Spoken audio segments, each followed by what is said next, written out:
నమస్తే అందరికీ. దసరా రోజు కూడా నేను డ్యూటీకి పోతున్నా. ఎన్ని పండుగలున్నా మన పని మనం చేసుకోవాలి. కొద్దిసేపు మేపుకొచ్చి ఇక ఆలోపు తుంకలు అయిపోయి ఇక వచ్చి తింటే అయిపోతుంది. పండుగ అంటేనే తుంకలు కంపల్సరీ ఉంటాయి. మన తెలంగాణ మొక్కు ఉండాలి. మొక్క లేని మనం పండుగ అనే ముచ్చటనే ఉండదు. ఏదైనా ఇవి మేయాలి, దాంట్లతో పాటు మనం మేయాలి. పోతూనే ఉన్నాయి, మేస్తుంది, ఉరుకుతూనే ఉన్నాయి. దీనికి సీజన్ అయితే ఉరకలేదు ఇది కానీ ఇగో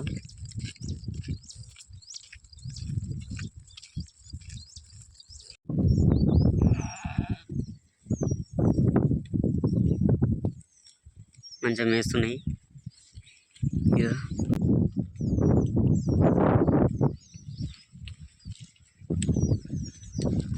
నేనైతే మేస్తున్నాయి, దీని తిప్పలు పెడతలేవు. దాంట్లో కూడా అర్థమైనట్టుంది పండుగ ఇవాళ మావాడు ఉరుకులాడొద్దని. నిన్నమన్నా సతాయించేది, ఈడ ఆపినామంటే కథమే ఉరుకుడే. ఇలా బాగానే అవుతుంది మంచిగా, ఏం సతాయిస్తలేవు. కొద్దిసేపు మేస్తే ప్రశాంతంగా అవి మేస్తాయి. దిసేపు వెనక పోయి నేను మేస్తా. ఇక తుంకలు ఉడకలే, అందుకే జర పొద్దుగల కొట్టుకొచ్చిన.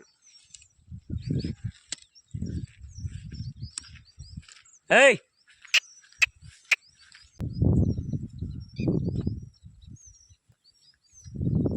ఇది మా ఇల్లు కోసం అని మట్టి కొట్టినాం. దాన్ని ఏం చేశారంటే మా ఊళ్ళో ఇళ్ళకి నీళ్ళు నిలుస్తాయి. మా ఇల్లు కోసం అని మా పొలంలో మట్టి కోసం మట్టి తీసినాం. ఈ గుంతని ఏం చేశారంటే బతుకమ్మలు వెనక వాడుతారు. మా ఊళ్ళో ఇళ్ళ నీళ్ళు ఉంటున్నాయి. చూపిస్తుంది చూడరు బతుకమ్మలు, అన్ని బతుకమ్మలు.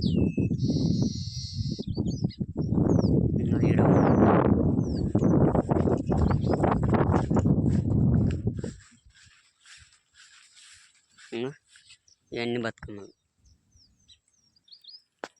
ఇవో రకరకాల పూలు వేస్తే మంచిదే, కానీ అందులో కలర్లు అంటూనే ఉంటాయి కాబట్టి గొర్రెలు బర్రెలు అవన్నీ నీళ్ళు తాగుతాయి, కొంచెం ఇబ్బంది.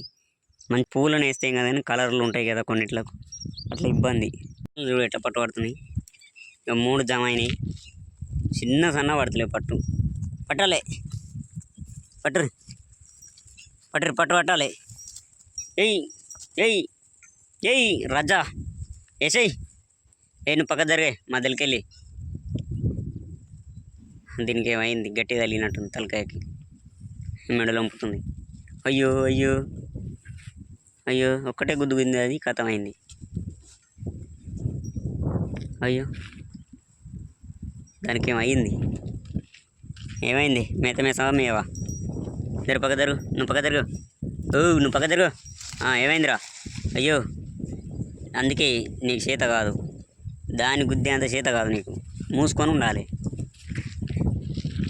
ఎండ బాగా కొడుతుంది. ఇంకా ఎండకి ఏందని చెట్టు కిందకి వెళ్ళిచ్చి ఇంకా కొంచెం మండ పెట్టినాం. యాప చెట్టు ఎక్కిండు మావాడు, ఇంకా ఆడ కూర్చుండు చూడు.